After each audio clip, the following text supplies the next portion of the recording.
পবিত্র কুরআনে আল্লাহ তাআলা একটি গুরুত্বপূর্ণ নির্দেশ দিয়েছেন। তিনি বলেন, কুল আতিউল্লাহ ওয়া আতিউর রাসূল, অর্থাৎ বলুন, তোমরা আল্লাহর আনুগত্য করো এবং রাসূলের আনুগত্য করো। এরপর আল্লাহ বলেন, যদি কেউ মুখ ফিরিয়ে নেয় তবে রাসূলের দায়িত্ব কেবল স্পষ্টভাবে আল্লাহর বার্তা পৌঁছে দেওয়া।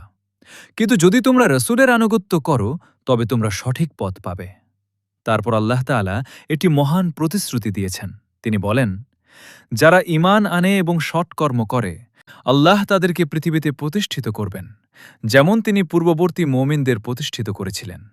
তিনি তাদের দিনকে শক্তিশালী করবেন এবং তাদের ভয়কে নিরাপত্তায় পরিবর্তন করে দেবেন, এই শর্তে যে তারা একমাত্র আল্লাহরই ইবাদত করবে এবং তার সাথে কাউকে শরিক করবে না।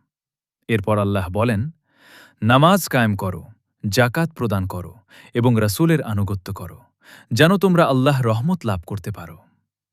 আল্লাহ আমাদের সবাইকে তাঁর এবং তাঁর রাসূলের আনুগত্য করার তৌফিক দান করুন। আমিন।